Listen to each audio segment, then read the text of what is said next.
Babilonia, 600 años antes de Cristo, un rey tirano gobierna sin piedad, hasta que un día se enfrenta cara a cara con Jesús. Muchas personas ni siquiera saben que Jesús estuvo en el Antiguo Testamento. Este evento ocurre en el libro de Daniel. El evento del libro sucede en Babilonia, una región gobernada por Nabucodonosor, quien era un tirano orgulloso y cruel. Disfrutaba enormemente torturar a sus víctimas y gobernaba el mundo antiguo como un dictador absoluto.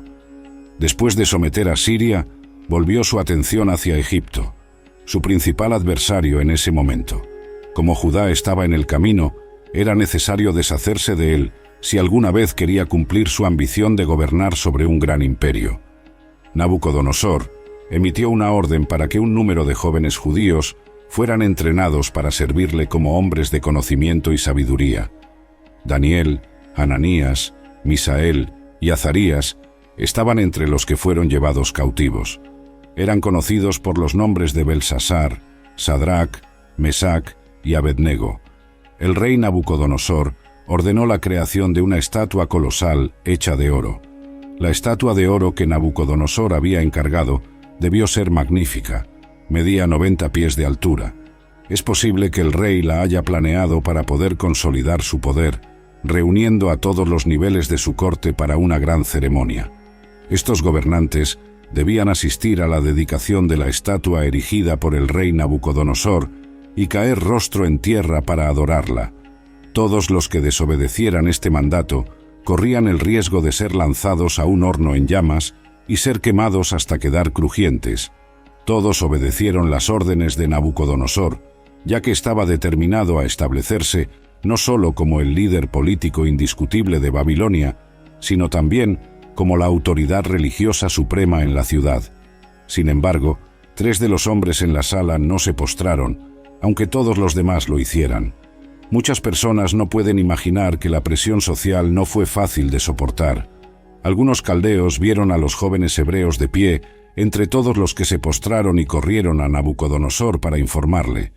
La envidia se desprendía de sus acusaciones contra los 3 judíos que habían alcanzado posiciones de poder, a pesar del cautiverio, porque su fe les prohibía adorar a cualquier dios que no fuera el verdadero Dios de Israel.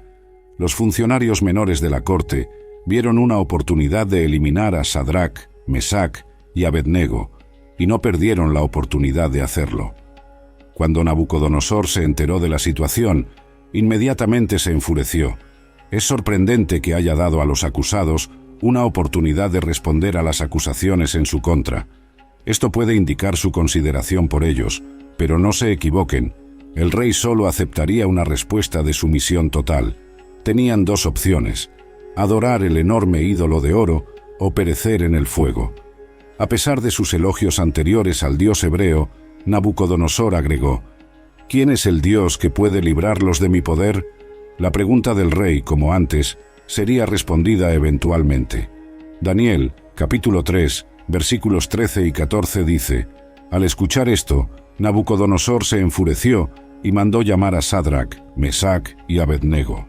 Fueron llevados ante el rey, y él les dijo: ¿Es cierto que ustedes no adoran a mi Dios ni veneran la estatua de oro que he mandado hacer? Estos valientes hombres judíos desafiaron la orden directa del rey y se pusieron en manos de Dios. Su respuesta es bastante impresionante.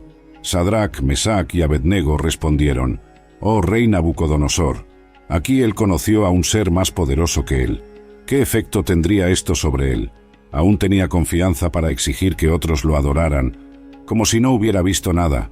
Entonces Nabucodonosor se acercó a la puerta del horno ardiente y dijo: «Sadrac, Mesac y Abednego, siervos del Dios Altísimo, salgan de ahí y vengan aquí». Entonces salieron Sadrac, Mesac y Abednego del medio del fuego. Los capitanes, gobernadores y consejeros del rey se reunieron alrededor de él y vieron que, en cuanto a estos hombres, el fuego no tuvo ningún efecto sobre sus cuerpos. Sus cabellos no estaban chamuscados, sus ropas no estaban quemadas ni dañadas, y ni siquiera olían a humo. Cuando el rey se dio cuenta de que los hombres que había condenado fueron divinamente rescatados, los convocó. Ni un solo cabello de sus cabezas se había quemado en el proceso. Es increíble que alguien haya sobrevivido, incluso por un segundo, dentro del horno, cuando tantos otros murieron justo en la entrada. Dios puede librarnos de una prueba, o Él puede milagrosamente sostenernos y fortalecernos en un juicio. Quedamos impresionados con la fe de estos hombres en el verdadero Dios. Su respuesta en medio del juicio confirmó tres cosas: su inquebrantable creencia en el Dios de la Biblia, su confianza en el Dios que es quien dice ser y hará lo que dice que hará, y su fe, revelada por su confianza en aquel que tiene el poder de librarlos del mal. Su reconocimiento de Dios sobre el Rey más poderoso del mundo resultó en la revelación del poder supremo de Dios para los incrédulos. Su fe muestra que Dios es capaz de librarnos de nuestros propios problemas y pruebas. Como cristianos, sabemos que Dios es capaz de librarnos, pero también sabemos que Él no siempre actúa de esa manera. Según Romanos 5, Dios puede permitir pruebas y dificultades en nuestras vidas para construir nuestro carácter, fortalecer nuestra fe o por otras razones desconocidas. No siempre entendemos por qué estamos pasando por una prueba, pero Dios simplemente pide que confiemos en Él, incluso cuando es difícil. Job, a pesar de experimentar un dolor increíble, una agonía casi insuperable y sufrimiento, fue capaz de decir: aunque Él me mate, aún así confiaré en Él. También sabemos que Dios no siempre nos garantiza que nunca sufriríamos o moriríamos, pero promete estar siempre con nosotros. Debemos aprender que, en tiempos de adversidad y persecución, debemos adoptar la actitud de estos tres jóvenes. Pero aunque Él no quiera, queremos que sepas, oh Rey, que no serviremos a tus dioses, ni adoraremos la imagen de oro que has establecido. Daniel, capítulo 3, versículo 18. La historia de Sadrac, Mesac y Abednego es una historia de fe, coraje y perseverancia. Nos recuerda que Dios está siempre con nosotros, incluso en los momentos más difíciles. Cuando enfrentamos desafíos, debemos tener fe en Dios y perseverar en nuestra fe. Sin duda, estas son algunas de las palabras más valientes jamás dichas. El hecho de que el fuego no consumiera a Sadrac, Mesac y Abednego sorprendió a Nabucodonosor. La cuestión es que, cuando caminamos por fe, podemos enfrentar el fuego de la persecución, pero podemos estar seguros de que Él está con nosotros. Él nos mantendrá en movimiento, eventualmente nos liberará, nos salvará para siempre. Cuando somos perseguidos o sufrimos dolor, podemos tener esperanza porque sabemos que esta vida no es el fin. La vida después de la muerte es su garantía para todos los que lo aman y le obedecen. Saber que pasaremos la eternidad con Dios nos permite elevarnos por encima del dolor y el sufrimiento que experimentamos en esta vida. Durante siglos, niños y adultos han sido cautivados por la increíble historia de Sadrac, Mesac y Abednego, tres jóvenes que enfrentaron al poderoso rey Nabucodonosor. Las acciones de Sadrac, Mesac y Abednego en el libro de Daniel representan una respuesta común en nuestro tiempo: la desobediencia civil. Esto implica una oposición personal intencionada a un decreto gubernamental que viola las normas de Dios. Estaba claro que el rey nunca sería el mismo de nuevo. Abandonó al Dios que había adorado a favor del Dios del pueblo que anteriormente había perseguido. Exaltó al Señor e insistió en que sus súbditos no adoraran a nadie más que al Dios Todopoderoso. Los líderes piadosos deben pedirle al Señor que les muestre destellos regulares de su poder y gloria. Cuando Él hace esto, se vuelve mucho más sencillo canalizar nuestro celo en servir al único Dios que realmente existe. Daniel, capítulo 3, versículos 28 a 30 dice: Nabucodonosor respondió: Bendito sea el Dios de Sadrac, Mesac y Abednego, que envió a su ángel y rescató a sus siervos que confiaron en él.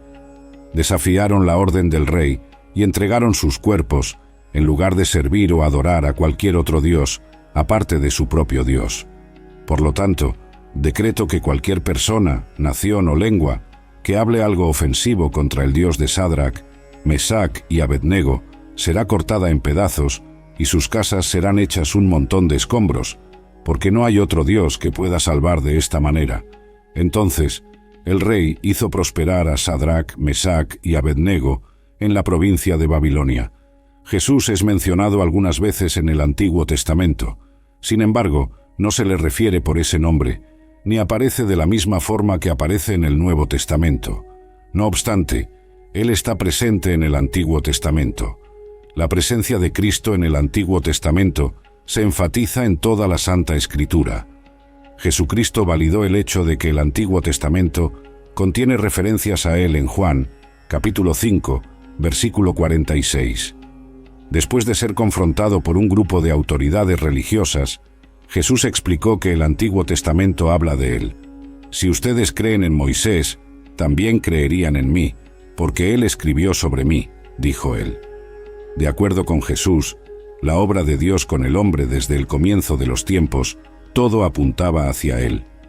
Otra vez, cuando Jesús demostró que Él está en el Antiguo Testamento, fue el día de su resurrección. Según algunos informes, más de 300 profecías del Antiguo Testamento apuntan a Jesucristo y fueron cumplidas por Él en su vida en la tierra. Estas incluyen profecías sobre su nacimiento único en Isaías, capítulo 7, versículo 14, su nacimiento terrenal, ministerio e incluso la manera en que moriría.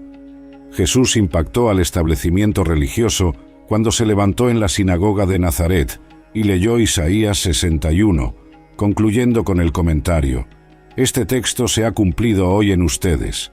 Lucas capítulo 4, versículos 18 a 21. La vida de José es otra que parece modelar la vida de Cristo. Muchos eventos históricos del Antiguo Testamento funcionan como símbolos de lo que Dios haría en el futuro a través de Cristo. Por ejemplo, Dios llamó a Abraham para ofrecer a su hijo Isaac como sacrificio. Abraham pronunció estas palabras proféticas en respuesta a la pregunta de Isaac sobre un cordero: «Dios mismo proveerá el cordero para el holocausto, mi hijo». Jesús no solo se menciona en el Nuevo Testamento, también aparece en varios pasajes del Antiguo Testamento. Jesús es el Mesías prometido por Dios. Podríamos decir que Jesús es la razón de la Biblia. Él es la palabra viva. Toda la Biblia es un faro que nos señala la oferta de Dios de reconciliación, la esperanza del perdón y la vida eterna a través de Jesucristo, nuestro Señor. La historia de Sadrac, Mesac y Abednego es una historia de fe, coraje y perseverancia. Nos enseñan que cuando somos fieles a Dios, incluso cuando esto significa enfrentar la persecución, Él siempre estará con nosotros. Esta historia es también un tipo de Jesucristo. Él también fue fiel a Dios, incluso cuando eso significaba enfrentar la muerte. Fue crucificado por sus enemigos, pero Dios lo resucitó de entre los muertos. La trayectoria de Sadrac, Mesac y Abednego es un poderoso ejemplo de devoción, valentía y resistencia. A través de sus vidas, aprendemos que la fidelidad a Dios puede requerir enfrentar grandes desafíos, pero en todas las circunstancias, Él permanece a nuestro lado. Esta narrativa es también una prefiguración de Jesucristo, quien demostró la misma lealtad inquebrantable al Padre. Enfrentando la hostilidad y la muerte en la cruz, Cristo ejemplificó la fidelidad suprema, y en su resurrección, Dios confirmó su eterna presencia y poder. Así como Sadrac, Mesac y Abednego emergieron ilesos del horno ardiente, Cristo emergió victorioso de la muerte, ofreciendo esperanza y redención a todos los que en Él creen. La historia de Sadrac, Mesac y Abednego es una inspiración para todos nosotros. Nos recuerda que debemos siempre ser fieles a Dios, independientemente de las circunstancias. Envíe este video a un amigo, deje su me gusta y gracias por verlo.